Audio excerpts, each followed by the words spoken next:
Welcome back, everybody, to another episode from Coin and Capital, where we break down macro, finance, crypto, whatever's going on in the world. We give you guys the headlines, we break it down, and deliver the truth.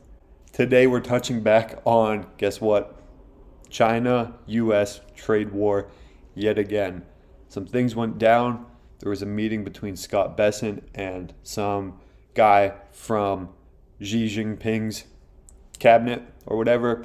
This week, we're going to talk about it. We're going to discuss how that's impacted the markets, what we expect from the markets given this week of heavy data drops. We have the Fed meeting, we have GDP announcements. So let's get right into it. Okay, guys, right off the bat here, we have this headline: US, China talks sketch out rare earth tariff pause for Trump and Xi to consider. Scott and some guy from the China party had this meeting in Malaysia. It's the 26th, 25th of October, a couple days ago anyway, where they were discussing this trade war and what both sides really wanted. And I'm not gonna lie, guys, I think these talks were a little disappointing. To me, it looks like a very similar playbook to what happened on Liberation Day, right? Trump comes out talking all this crap, saying tariffs this, tariffs that, and then backs it up a few days later, right? So from this talk, tariffs have been paused, right? Export controls from China have also been paused or delayed. So really, the US has just bought themselves time because the export controls were only delayed. So we went through all of that in the markets. Another Trump tariff tantrum just to buy time. And what does Bitcoin think of this? This is the Bitcoin Daily again.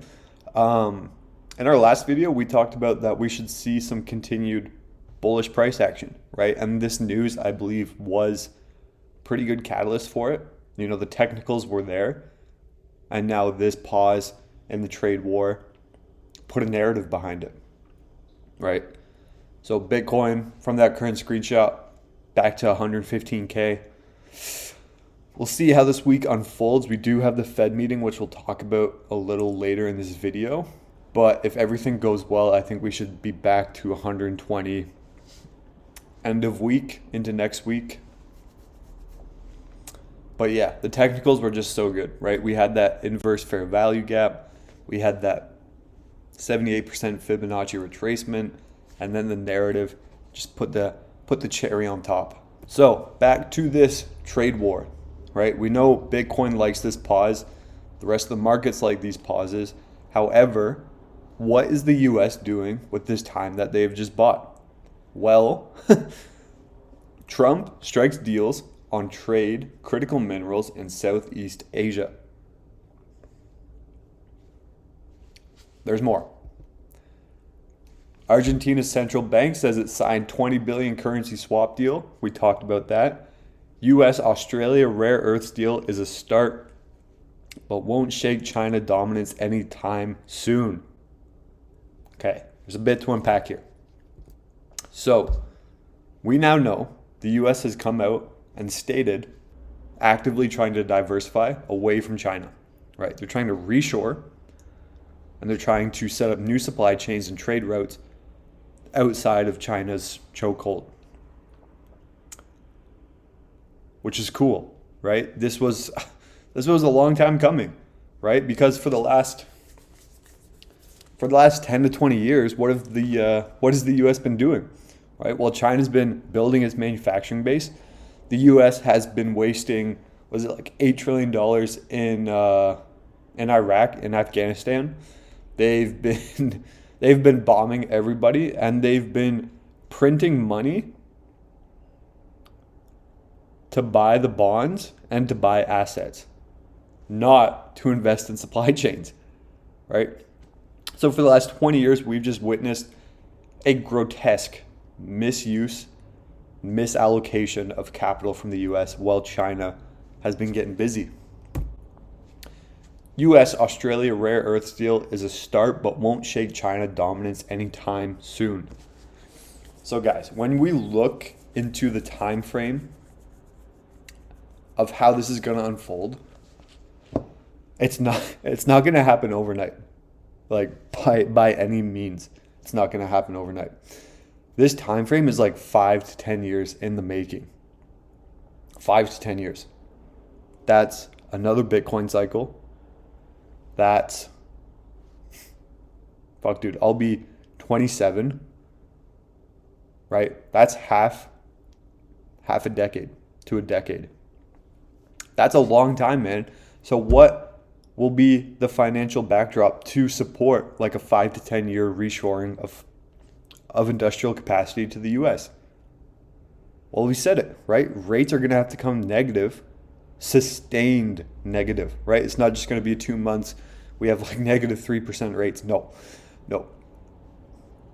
That can't happen, right? It's going to be negative rates for a majority of those 5 to 10 years. With inflation normalized probably around the 4 to 5% mark, right? That's just how it's going to have to be. On top of that, guys, we have the Department of Defense. The Department of Defense investing in U.S. companies now, in U.S. rare earth companies.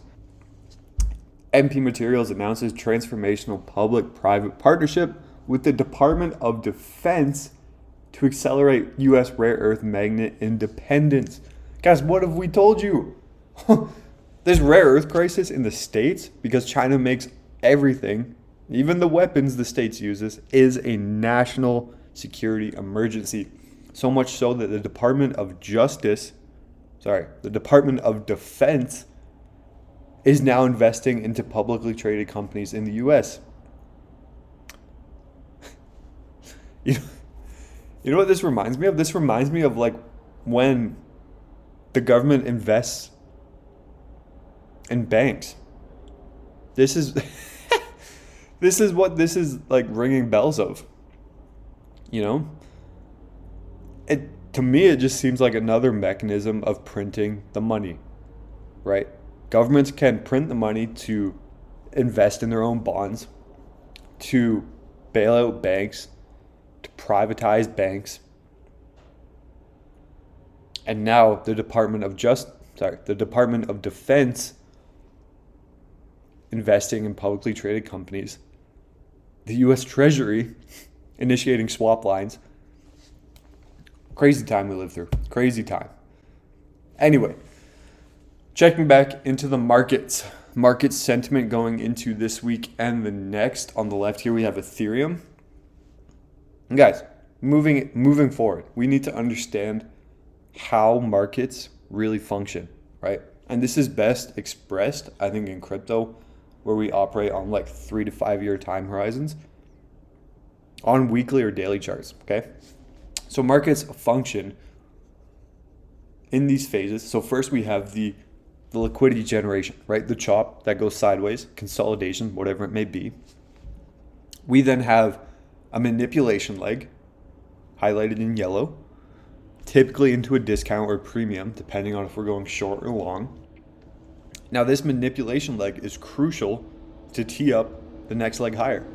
Why is that? Well, first, a lot of that consolidation move is institutions exiting their positions into retail buyers. And then next, that manipulation leg flushes over leveraged positions, unhealthy leverage in the market, providing opportunities for smart money to position in a premium or discount of the market before the next leg higher. That's it, right? So like I've said, everybody that was smart money accumulated in that discount zone, highlighted in red, during that big sell-off, shock, that big liquidation event from the tariff announcements at first. I told you guys, all we did was return to a discount, and a lot of people panic sold. The smart ones actually bought. And then moving over to the right, headed into this week, we have a lot of economic news, like a lot. So we have PCE, we have GDP growth, we have the Fed press conference where they will drop the interest rate. By drop, I mean like they'll announce it, right? But there is a very high chance we're in for another rate cut. Why? There are so many reasons. One, interest rates on the debt are in the top 5 U.S. expenditures. So as long as rates stay where they are, this will continue to chew up majority of spending, right? Interest rates on the debt alone rival that of defense spending.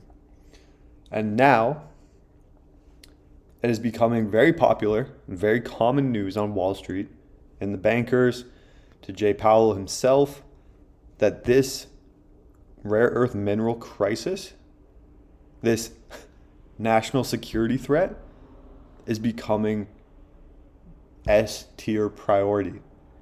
And in order to combat this, to reshore everything, like I said, rates need to be negative. That means rates are going to come down a lot more, right?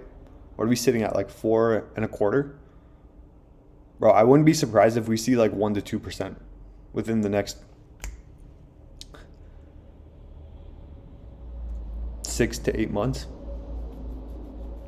Honestly, this reshoring needs to happen as fast as possible. Then like we can't have rates at 4, right? They need to be close to 1 to 2 because real rates will go negative and the money needs to be printed. Debt needs to be issued at preferably a much lower rate. So all the odds are stacked in our favor. So today we should expect markets not to really move much, right? Probably a consolidation on the trading day as people get into positions to load up their bets for what they think is going to happen. Same thing, pretty much until, what time did they start? 2:30? Pretty much until 2:30 tomorrow. I don't think we'll see any major moves. However, when we do,